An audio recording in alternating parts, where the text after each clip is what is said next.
Welcome to special analysis. నేను అమ్మ మండవ. ఈరోజు అనాలిసిస్లో భాగంగా మనం తీసుకోబోతున్న టాపిక్ ఏంటంటే, ఈరోజు అనాలిసిస్కి నేను ఒక టైటిల్ పెడతాం జరిగింది. కేసీఆర్ను కలుపుకోవాలా లేదంటే కవితకు మద్దతు ఇవ్వాలా, తేల్చుకోలేకపోతున్న బీజేపీ అని చెప్పేసి నేను టైటిల్ పెడతాం జరిగింది.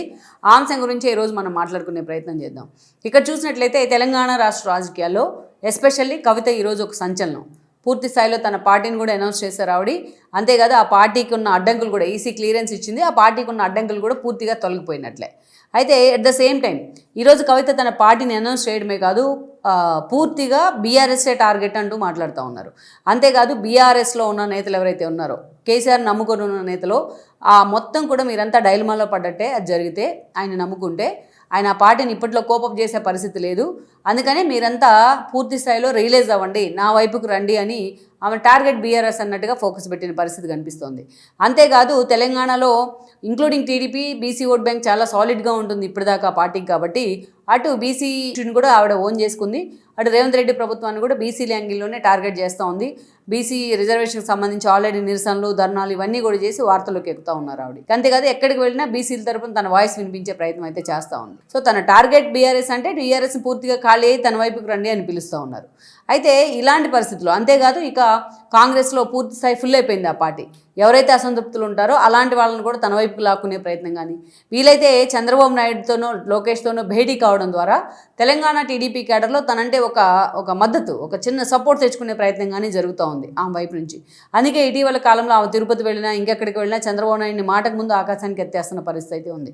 ఇలా కవిత వైపు నుంచి ఒక సీరియస్ ప్రయత్నం. అయితే ఈ ప్రయత్నం ఎంతవరకు వర్కౌట్ అవుతుందని మనం చూడాలి. ఎందుకంటే తెలంగాణ రాష్ట్ర రాజకీయాల్లో ఇప్పుడు మొన్నటిదాకా వ్యాక్యూమ్ లేదు. కానీ బీఆర్ఎస్ ఎప్పుడైతే డిమోరలైజ్ అయిపోతా ఉందో కేసీఆర్ బయటికి రాడు. అదేవిధంగా కేటీఆర్ ఫైట్ చేస్తున్నా ఆయన ట్విట్టర్కే పరిమితం అవుతూ ఉంటారు. ఎవరు పట్టించుకోవట్లేదు పార్టీలో. జూబ్లీ హిల్స్ ఉప ఎన్నికల్లో ఆయన పెర్ఫార్మెన్స్ ఏందనేది కూడా ప్రూవ్ అయింది. హరీష్ రావు ప్రతిరోజు తన పాతివ్రత్యాన్ని నిరూపించుకోవాల్సిన పరిస్థితి. మొన్న అసెంబ్లీ వేదికగా కేసీఆర్ వాకౌట్ అంటే హరీష్ రావు అంటే టీం అలాగే కూర్చోవడం కూడా హరీష్ రావు ఆ పార్టీ మీద తిరుగుబాటు జెండా ఎగరేస్తున్నారనే చర్చకు కూడా కారణమైంది. సో మొత్తానికైతే ఈ కవిత ఇష్యూ ఏదైతే ఉందో ఇప్పటికీ ఆ పార్టీని డామేజ్ చేస్తూ ఉంది. కేసీఆర్ అందుకే బయటికి ఫేస్ చూపించలేకపోతా ఉన్నాడు. ఎప్పుడైతే బీఆర్ఎస్ సైలెంట్ అవుతా ఉందో ఈ రోజు బీజేపీ లాంటి పార్టీలకు వాయిస్ రావాలి. కానీ బీజేపీ తనకున్న సమస్యలతో తాను ఇబ్బంది పడుతూ ఉంది. అలాంటి సిచ్యువేషన్లో కవితకి ఆ వ్యాక్యూమ్ ఉందని ఆవిడ ఫీల్ అవుతా ఉంది. అందుకే ఆ వ్యాక్యూమ్ తను చొచ్చుకొచ్చే ప్రయత్నం చేస్తూ ఉంది. అయితే బీజేపీ పెద్దలు ఇవన్నీ కూడా చాలా సీరియస్గా గమనిస్తూ ఉన్నారు. నిజానికి మొన్నటి వరకు బీఆర్ఎస్ని బీజేపీలో విలీనం చేస్తారని చాలా చర్చ జరిగింది.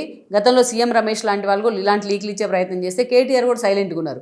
నిజంగానే కవిత అరెస్ట్ సమయంలో, కవిత అరెస్ట్ అయినప్పుడు ఆ పార్టీని తీసుకెళ్లి బీజేపీలో విలీనం చేయడమా లేకపోతే మద్దతు ఇవ్వడమా అన్న చర్చ అయితే జరిగింది. అయితే కేసీఆర్ విషయంలో వాళ్ళు అంత సీరియస్గా తీసుకుంటారు. ఎందుకంటే కేసీఆర్ గతంలో తెలంగాణ ఇస్తే కాంగ్రెస్లో తన పార్టీని విలీనం చేస్తానని చెప్పేసి సోనియా గాంధీ ఫ్యామిలీతో వెళ్ళి సోనియా గాంధీతో ఫోటోలు దిగి తెల్లారి పొద్దున మళ్ళీ తానే తెలంగాణ తెచ్చానని ప్రకటన చేసి ముఖ్యమంత్రి అయ్యారు.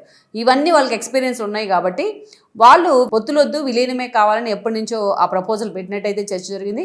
బట్ కారణాలు ఏవైనా, అది పొత్తా విలీనమా, కేసీఆర్తో మనం వెళ్దాం అనేది ఆల్రెడీ వాళ్ళు ఒక డెసిషన్ మేకింగ్ అయితే వచ్చారు. కేంద్ర పెద్దలు కూడా దానికి గ్రీన్ సిగ్నల్ ఇస్తూ ఉన్నారు అనేది చాలా రోజులుగా నడుస్తున్న ప్రచారం. అయితే ఇప్పుడు బీఆర్ఎస్ ఉన్న పరిస్థితుల్లో కవిత వాళ్ళ మీద తిరుగుబాటు జెండా ఎగరేసి తాను ఇండివిజువల్గా పార్టీ పెడుతున్న పరిస్థితుల్లో కవిత మీద కూడా బీజేపీ పెద్దలు ఫోకస్ పెట్టారు. ఎందుకు ఫోకస్ పెట్టారంటే నిజంగా ఈరోజు బీఆర్ఎస్లో ఉన్న చాలామంది నేతలు కవిత వైపు చూస్తూ ఉన్నారు. వాళ్ళకి ఒక ఆప్షన్ లాగా కనిపిస్తూ ఉంది కవిత. అందుకనే ఇన్ కేస్ కవిత పార్టీ పెట్టి వితిన్ 1 yearలో ఆ పార్టీ పికప్ అయ్యి ఆవిడ మళ్ళా తన తండ్రి తరహాలోనే తెలంగాణ రాజకీయాల్ని పూర్తి స్థాయిలో తన గుప్పిట్లోకి తీసుకుంటే, శాసించే పరిస్థితి వస్తే అప్పుడు కేసీఆర్ని కలుపుకొని కూడా మనకేమి లాభం, అప్పటికే బీఆర్ఎస్ సగం పైగా ఖాళీ అవుతుంది కవిత దెబ్బకు అని బీజేపీ ఆలోచన చేస్తూ ఉంది.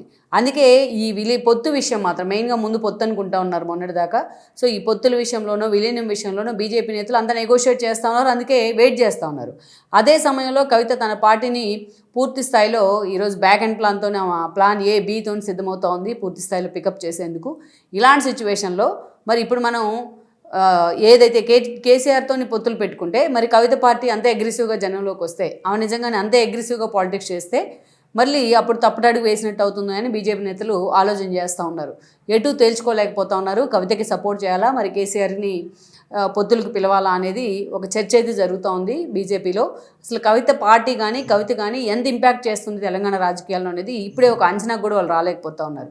మరి ఈ విషయంలో కేంద్ర పెద్దలు మాత్రం కేసీఆర్తో పొత్తు అంటూ ఉన్నారు. రాష్ట్రంలో కొంతమంది ప్రముఖులు మాత్రం కవితతో మనం శైలి అయితే బాగుంటుందని సలహా ఇస్తున్నారు అనేది ఒక చర్చ అయితే నడుస్తూ ఉంది. లెట్స్ సీ మరి నిజంగా తండ్రి కూతుళ్ళ విషయంలో బీజేపీ పెద్దలు ఎలాంటి నిర్ణయం తీసుకుంటున్నారనేది ఇంకొద్ది రోజుల్లోనే క్లారిటీ వచ్చే అవకాశం ఉంది.